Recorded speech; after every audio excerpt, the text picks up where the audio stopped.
hottest station is now live for your enjoyment with host Iambranded. When you have all legacy access, I am Brandon. Welcome to the show tonight.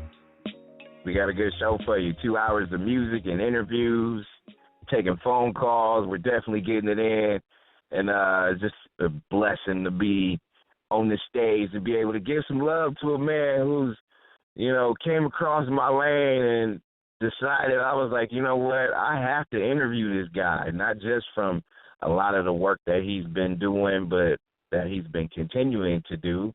And, I know he's an NY native, so we gonna definitely put a mic on this guy. But at the same time, y'all heard this hot one right here that I definitely want all you people out there who loves it, tweet it, do everything. Hit it up at Nexxlegacy or Iambranded, and just keep giving the love. That should be, anytime you have good music should be a time for celebration.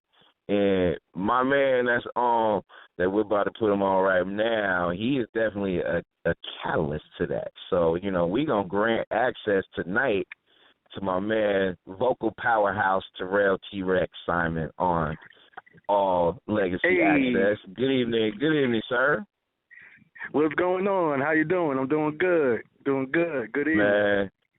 Man, just, listening to your song, vibing, you know what I'm saying? So I got to give you your props, sir. And, very talented guy, so we got to make sure that we give up that good credit. And, it's a blessing to be able to hear that nice joint right now, man. So props up top. I appreciate it, man. I appreciate it.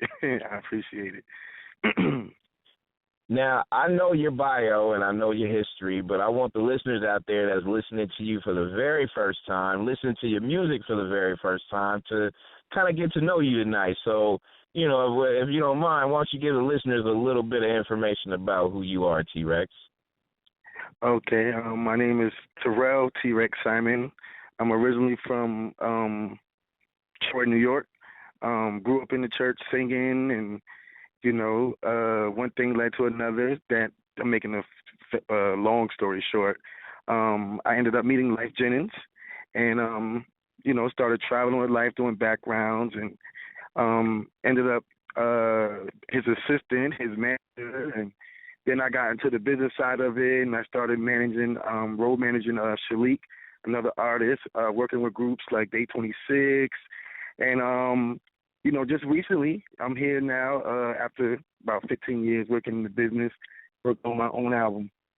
And it's a gospel album, and it's called 8, and it just hit the stores, and that's just, a brief history about me. And you pretty much put it in a nice little bottle for the people to actually, listen to, open it up, and appreciate it. But you made it sound so simple. Like you made it sound like you just met Life Jennings just on a whim, and I'm like, how did you do that, man? Like, how did it get to the point where it's just like y'all cross paths? Like, how did you do that? I had a friend in church that was like, yo, I know this guy at Sony, and you should meet him. And he, my friend Dawn, and the guy came out, and he happened to be working at Sony just at the time Life had got out of jail and was starting to work on his first album. And he called me. He was like, Life is here. He's looking for singers. You should come meet him. And I went and I met him, and Life was like, oh, my God. He was just amazed. He's like, I'm going to take you on the road with me. And that was in 2002 or 3. And we ended up becoming like the best of friends. And, I ended up, that's how it all started. Isn't it funny how that works though? Like you get to the point where you just like, okay, well this has been a passion of mine doing music, but just instantly connecting to somebody who actually, around that time, his first album is still a classic. You know what I mean? So it's still one of those kind of moments where you just kind of step back and be like, wow, like, out of body experience real quick one time, right? Yeah, I was with Life this weekend in Houston.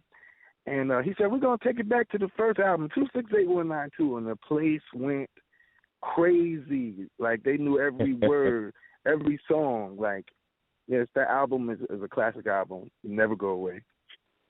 You mentioned some others, and notably Day 26 and things like that. I mean, with working with and doing some stuff with Life Jennings, and then like the people that you mentioned as far as the stuff that you've done, like, I mean, how did that all come about? Because I know there's a lot of people out there that's aspiring artists that's just trying to be able to look for a break at any point in time. Mm-hmm. Like, how did you get to that point where you just okay, Life Jennings, boom, one day, the next day, boom, Day 26, the next day, Well, you know what? boom, this person, like, Well, how did that happen? well, first of all, I think you have to be talented, of course, and Absolutely.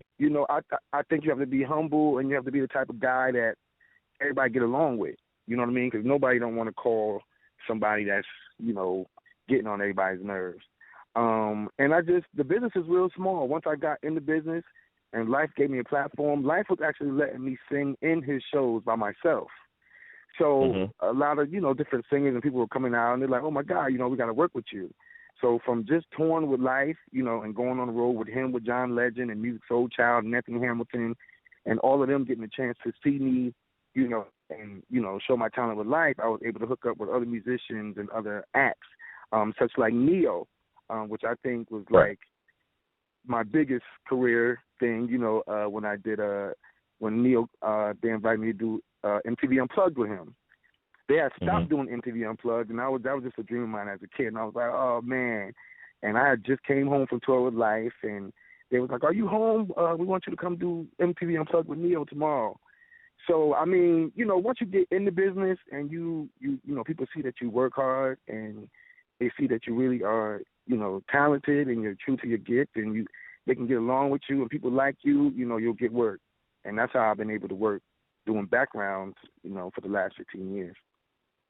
Amen to that. Vocal powerhouse Terrell TRex Simon is granted access on Nexxlegacy Radio. And to me, it's just, I always see it as, because there is an overload of musicians trying to be able to make a break or make a name for themselves, to be established. And, I know you've gotten a chance to work with so many different people, and now you've broken out and you have a project yourself. So tell the listeners a little bit about how you put together this project. And even though I hate the label terms, like I know you labeled it gospel, but, tell the listeners why you went into that lane as opposed of, traditional R&B, I guess you could say.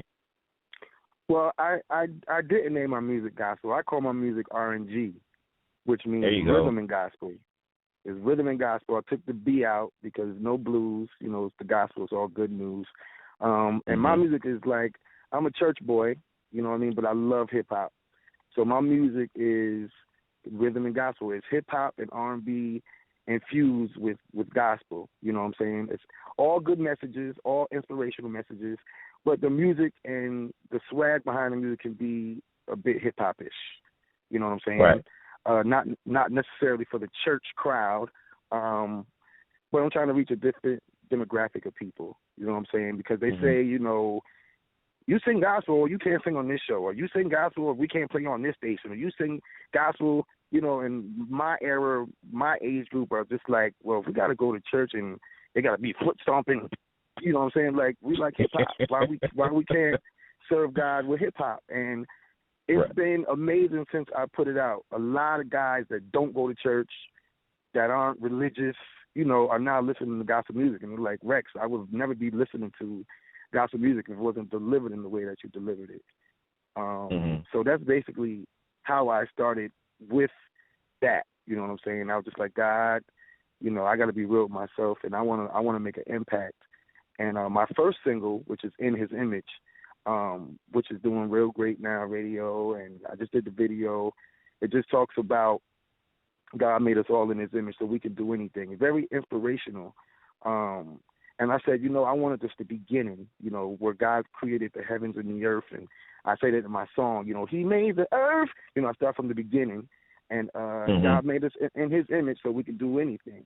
And that's just was one of the messages that I wanted to relay to people, just to make people feel better. I'm that type of singer. I'm an inspirational type of guy. I want to make you feel better, by the time I'm singing. I mean, and you do that with talent alone. That's just one of those things where it's just like people hear your voice and your style, and it's just, it's definitely uplifting. And, in a chaotic world where it's just, everybody's into the fast-paced life, and, people sometimes tend to not slow down and really absorb, let's just say, your project or others, because they're so caught up in the glam of it all. Like, when you take a look at just kind of how the commercialism, I guess you could say, of certain things put into perspective, like, how do you tackle an audience where they have such a short attention span? Well, you know what? I think people like what's real. And I think it's a lot of that other stuff out there. You know what I'm saying? Right. And it's not a lot of realness out here. And I think people are grasping to that. You know what I'm saying? I think when people can identify with your story and your testimony and, what you're going through and you put in your music, it's more than just going to the club and feel good. It's helping you. Like, you want to play it for everybody, and I think realness just will always survive. Just a lot of people just not doing it anymore like, we used to. You had Lauryn Hill, you had Erykah Badu and all these, and Life Jennings, they put so much, knowledge into the music, but you don't really have nobody doing that anymore, that's in the forefront or that people can see. So I think people. Why is that, real, though? Man. Why is that? Well, whoever's running these companies, they think they know what they're doing, and they all about the dollar. They're all about what's selling now, what's hot now, or they can make a couple of million now. They're, I call it the popcorn generation, you know what I'm saying? They want it right now. But, a lot of these artists and a lot of these songs, a couple of years from now, we don't forgot about them. We go on tour with, like, Frankie Beverly and Maze. And that's what I'm about. Music that's classic and that's gonna last. Frankie Beverly and Maze ain't had a hit single in over 30 years. But they are going out here and they are still packing out these arenas. They are still packing out these theaters. And then you get some of these earlier acts. These acts that are out now, they can't even get people to come to the club to see them. So don't they move the crowd though? Frankie Beverly still get it, man. You are absolutely right. They stay, hey man, anybody they're making more money. They're packing out stadiums still and making more money because the music was classic and people can identify with it. And it's not something that's real quick like popcorn. It make me feel good for right now. You know what I'm saying? Right. I can play. You'll be able to play my music 20, 30 years from now and still get that feeling and still feel like, I need to pass this music on. And I think that's important, especially nowadays, because to me, it's like my mom did it with Stevie Wonder and the Jacksons, and and I'm trying to do it, for my daughter when we have like music like yourself, and we have like the Tony Braxtons, and even going backwards, like my daughter just really got into Stevie Wonder, like a lot of his classic stuff, like Hotter Than July and stuff like that. And to me, it's just about educating. A different sound and not just absorbing the same sound, though. But we complain a lot, but then we don't go buy the soul records when they come out. Exactly. You know what I'm saying? So we can't really blame the music business too much, because then when you do get a good album, a good soul album, nobody don't go buy it. So how are these men that are working these major labels, they not putting money into that. They want to put money in the stuff that they see people are coming and buying. So if we as a people supported our own music a little bit more, maybe we can get them to push it back to the forefront. But hey man, you said a little bit more. I think we need to do it a whole lot more, Rex. Yeah, a whole lot more. I try not to jump down on people. You know what I'm saying? I got you. But, I got you. Yeah, man, even talking to myself, and I find myself supporting a lot of more soul music, even if I like them, if I don't like it, you know what I mean? But if we're going to keep it alive and we're going to keep it and wanting to put it in the stores, and we got to buy it. And I completely agree. T-Rex is my guest on All Legacy Access, brought to you by Nexxlegacy Radio. And I put something on my Facebook page, and I just want your opinion about it. Like, I feel like, a lot of people is on their quest to build an empire, but not really trying to build a legacy. To me, an empire, you always hear about empires, they always fall. Empires fall, et cetera, et cetera. But legacies are always the legacies that tend to, no matter what. And you kind of mentioned it too, and you mentioned Maze featuring Frankie Beverly, where you won't have a hit 30 years, but you can still be able to pack an arena. What is your thoughts about the people who's just trying to be able to build that empire as opposed to building a legacy? Because a lot of people kind of they don't really know the difference between the two. Well, I think it's a place and a time for everything. Right. Everything. I don't think all music should be serious. You want to have some fun sometimes. You know what I'm saying? Mm-hmm. But I think it just should. It's got to be more of serious than it is play. You know what I mean? Like you said, we only in the club about 2 or 3 hours of a day. The other 20 something hours we dealing with ourselves. Right. So I really don't tend to judge nobody. That's what they do, and at certain times I like it. Certain times I don't. Mm-hmm. But as far as me as an artist and what I'm going to represent and what I got to give, it has to be wisdom and knowledge and understanding of who God is and letting us know who we are. You know what I'm saying? So I don't have nothing against it, but I just can't do that. Right. And to me, I think that's fair. That's fair. I mean, especially when you just look at, to me, and I always feel like when it comes to just the industry in general, like I feel like, everybody wants you to be a certain way. Like, the next person wants you to sound just like the same person that was over there, as opposed to, having your own sound, nurture your own sound, establish your own identity, and be the kind of man, woman, or child that a lot of people are going to be proud of. And it doesn't matter what church you go to. It doesn't matter what label you're on. It doesn't matter what family you belong to. As long as you can be able to put something out there that's, that's your talent and your style, and make it something worthwhile, and Right. have that responsibility to share that with folks. And I think that's important. Right. Yes. Be you. Be yourself. You know what I'm saying? People gonna love you for you. Yeah. So when you do take a look Exactly. at the industry, Rex, and you do kind of, you see all these little things that's in action right now, as far as just, a lot of people kind of have the, I'm gonna keep it real, like everybody has the same sound. And to me, it's just like when I heard your sound, what was cool about it was you don't sound like Life. You don't sound like, Anthony Hamilton. You just sound like Rex. And to me, I think that's the best gift you can give us. You know what I'm saying? Exactly. So and you know what? I had a hard time with that because I always felt like, I need to be singing like that person. They do more runs and riffs and they could do that. I need to sound just like that. Oh, I need to sound like this person. But when I learned to master and confident and be confident in myself and in my own voice and just doing me, you know what I'm saying, then you come up with my sound, you know what I'm saying, which is just a mixture of everybody, you know what I'm saying. But when you hear it, you know it's T-Rex. When you hear Neo, you know it's Neo, you know what I'm saying. Right. And I think a lot of artists these days, everybody sounded the same. It's like, when I hear something that's different and it might be wrong, I pretty much appreciate it just because it's different. You know what I'm saying? It don't really sound like everything that's going on. So you're like, hey man, at least you tried. At least you gave it that good college effort. You know what I mean? Like, and I think that's, people just don't want to. They don't want to think outside the already small box.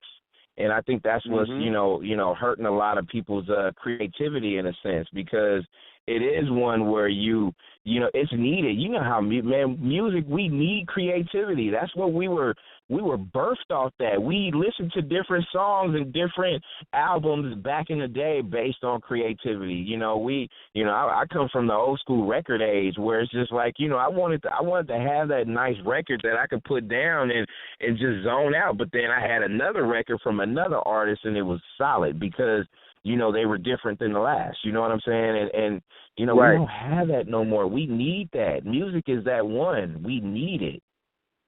Mm-hmm.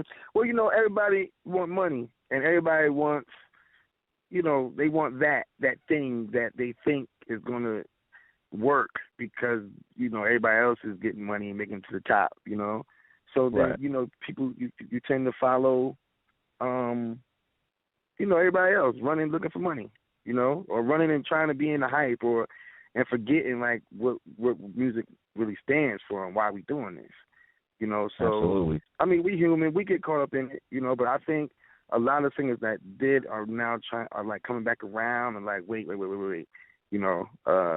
Tyrese's last album, I think was amazing. From beginning to end, and I just think we need more of that. You know what I'm saying? Let me get your thoughts real quick, Rex, and Rex is our guest on All Legacy Access, and just kind of like you mentioned Tyrese, and I'm gonna mention Erykah Badu because I know I had someone really important to me. We was listening to it recently, and I kind of zoned out, and I was like, hey, I applaud her because she took a concept and she ran with it with this recent project she has out. So I just kind of wanted your thoughts as far as just not just people trying to bring that creativity back to the music industry, but also your thoughts on, outside of the people that you just, currently work with, who are some of your inspirations also? Some of my inspirations, my biggest inspiration is Dave Hollister. Ever since I was a kid, I've been trying to sing like Dave Hollister, from the Blackstreet days. He's nice. And He's nice. Yeah, man. And I recently met him and sang for him, and he took me on the road with him last year on tour, and it was just like a dream come true. Because we just both have similar things, we both from the hood, we both been involved in the drug game. He's now a preacher, has his own church, and he's just trying to do the right thing, and I'm kind of like right there. So the real, we call him the hood. The ghetto preacher and the ghetto hymns, Dave Hollister was always that hood dude that sounded like he was from church, you know what I'm saying? And I call I'm like a little Dave, So Dave Hollister most definitely, you know what I'm saying? The music his music is for the preacher and the thug, and that's right. Pretty much one of my biggest idols. Like I love Dave Hollister. But Lauryn Hill, I'm a little older, so I still like the Lauryn Hills and the Erykah Badus. You know what I'm saying? I'm still with them. I really don't have anybody currently, that's out now that, except for I really love J. Cole. I think J. Cole is talking about something, and he has a great platform, and he's one of the ones I think that do have a great platform that are out there that's really speaking and saying something to people. Right. But that's about it. It's not really too many, that I follow. Of course, Life Jennings. No doubt. That's about it, man. No doubt. No, I think it's important to because to me I always feel like the music industry, just like a lot of other entertainment genres, should be classified as like a fraternity type. You know what I mean? Like I think we need to support each other in a sense where it's just like, hey, you know what? It's nice to know that you root for these people. Guys, girls. We got to get the kids back into doing music and stuff because that seemed to be a lost art form. So we need to help them get back. But when you look at not just the current fraternity that we call the music industry, but you got so many aspiring people wanting to get in. And, hey, man, I got to give you credit because it's just like I said earlier to start the show. It's just like, dude, you just, you hooked up with Life Jennings, and then you just said you just met somebody else like not too long ago. I mean, like, and he took you on tour. So it's just like, wow, big deal. So, how can you try to instill some confidence in a, man, woman, or child who's trying to get to where you're at? I would say you got to know your purpose. You know what I'm saying? Know your purpose, and it'll be a little bit easier for you. I think we all have many gifts and talents. You know what I'm saying? I'm a good cook. You know what I'm saying? But I'm not going to school trying to be no chef. You know what I'm saying? It's a lot of real things. I'm a good manager. I'm a good this. I'm a good that. But I know what my purpose is, and that's to be a singer and to sing right.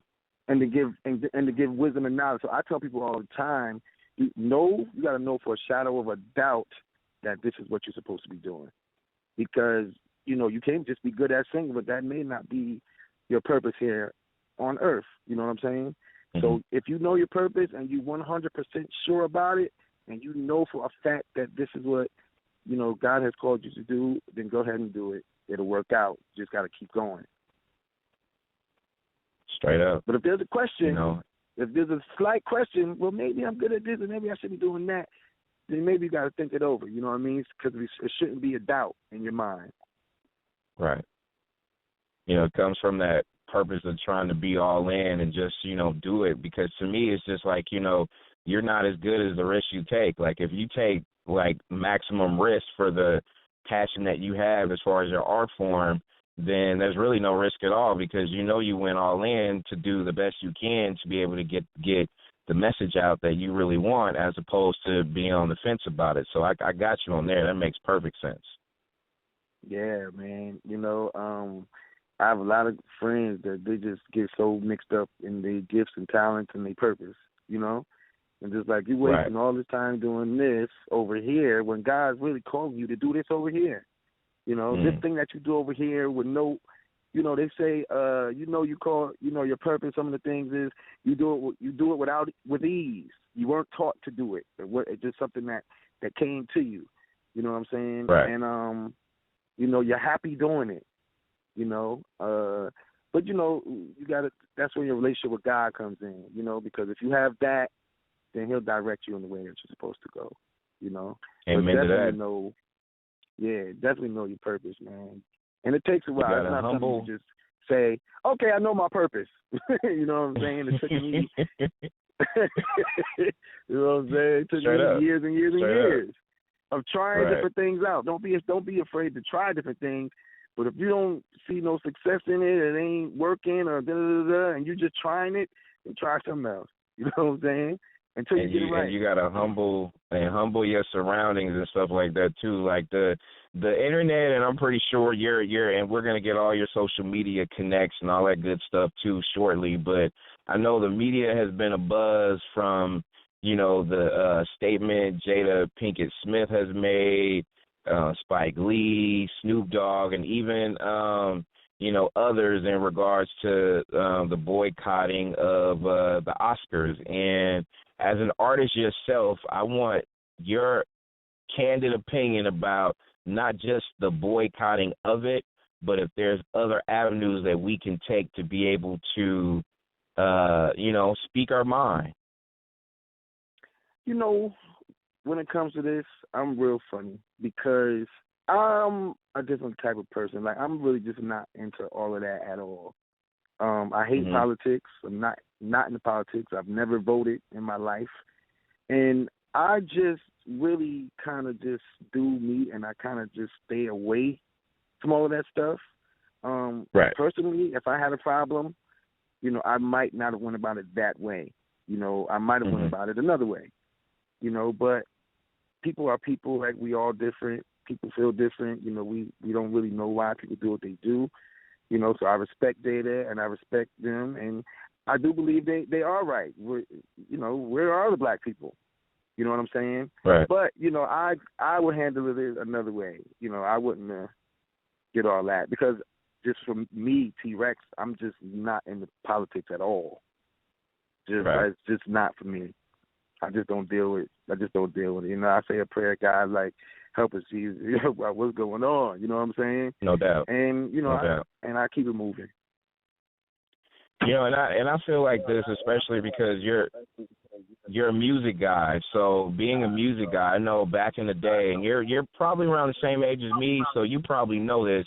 Like, in a sense, we had a similar stance that we took for the Grammys.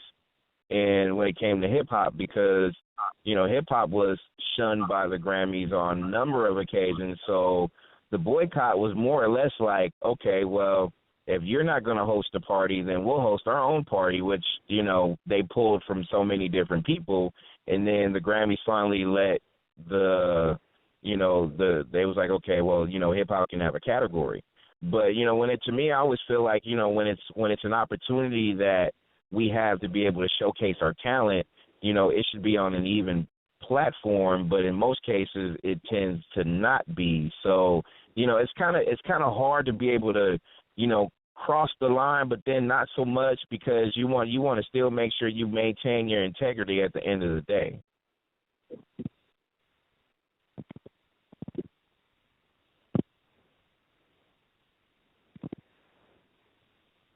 I think we still got him.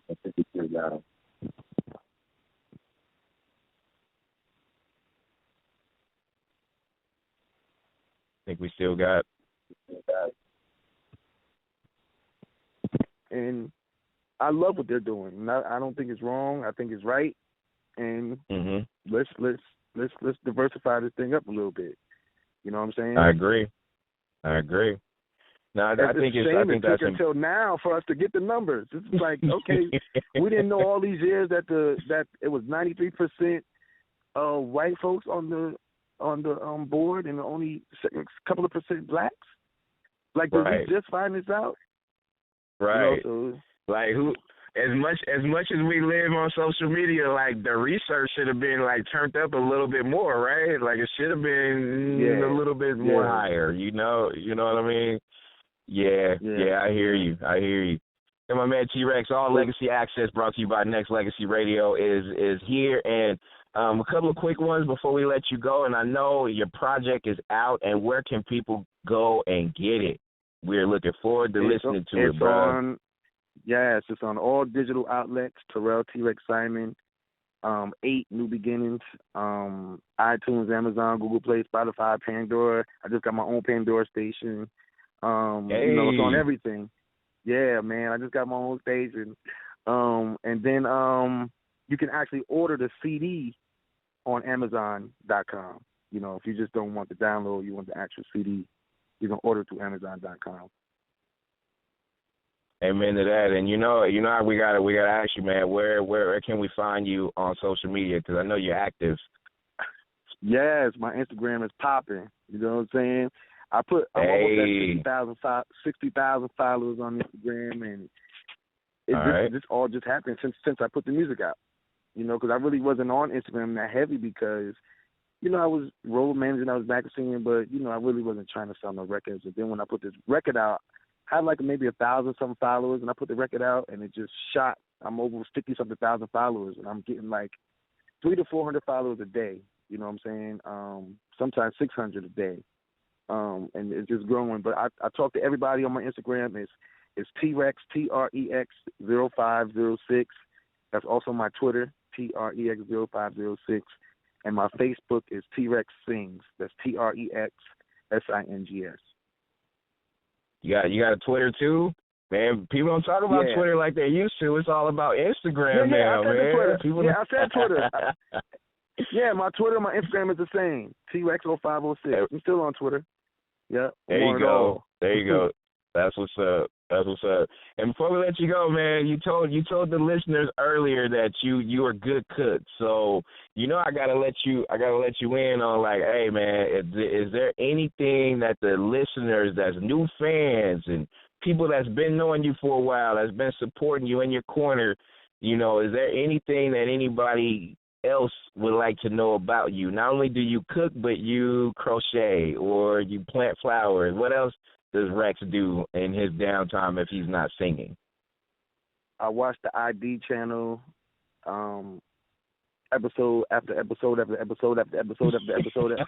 3, 5, 6 days we done went by, and I'll be in the house solving cases. If I wasn't a singer, I would be a detective. That's what I do. I'm into, like, I don't watch the news. I don't watch shows. I'm just into CSI, forensic science, like the ID channel. So that's one thing that's, people like, Rex, what you doing? Watching the ID channel? So Rex, you on that first 48 too? You on first 48 too, or? I'm on the first 48 too, but I'm addicted to ID channel, and I'm also addicted to crawfish. I have, even though I'm a great cook, I eat crawfish for dinner every day. I heard that. No lie. Since you're a good cook, Since you're a good cook, Rex, aside from crawfish, what else you get down with? I cook anything, man. You know what I'm saying? But I changed my diet recently, so I don't cook as much stuff as I used to cook. But I mean, right. Chicken, all the soul food stuff, all the non-soul food stuff. You know what I'm saying? I just know what stuff supposed to taste like. So I'm heavy into the seasonings and stuff like that. You know what I'm saying? But right. my meals is good. My friends come over and I cook. Rex is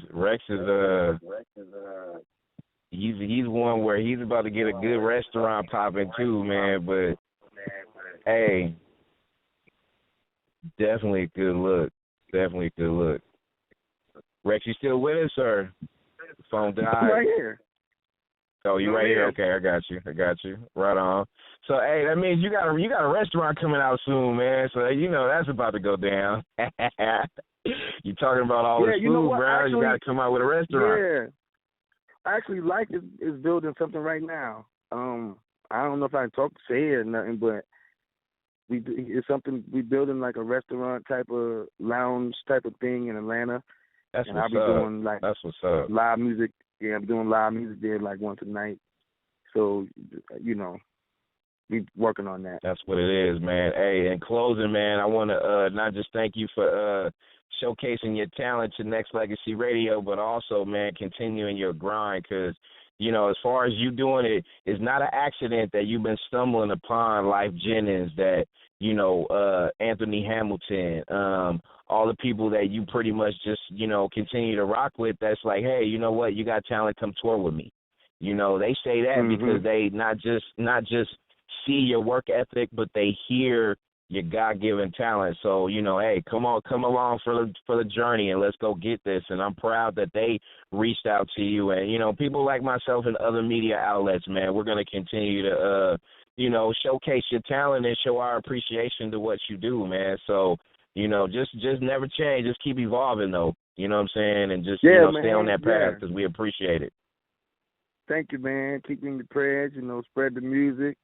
I appreciate you for having me. You know what I'm saying? If you have any events that you have coming up, my thing is live. I call it RNG. I perform in clubs. I perform in the church. It's all, music is for everybody. You know what I'm saying? Make sure you hit me up, hit my people up, and let me come perform for you. Hey, man, that's all good, man. There's something in the works, man, so we definitely going to have to connect on it on a lot of levels, man. But, hey, man, blessings to you. Continue your path, and proud of you, bro. Thank you, man. I appreciate it. New beginning. Thank you for listening to the #1 radio station for the people.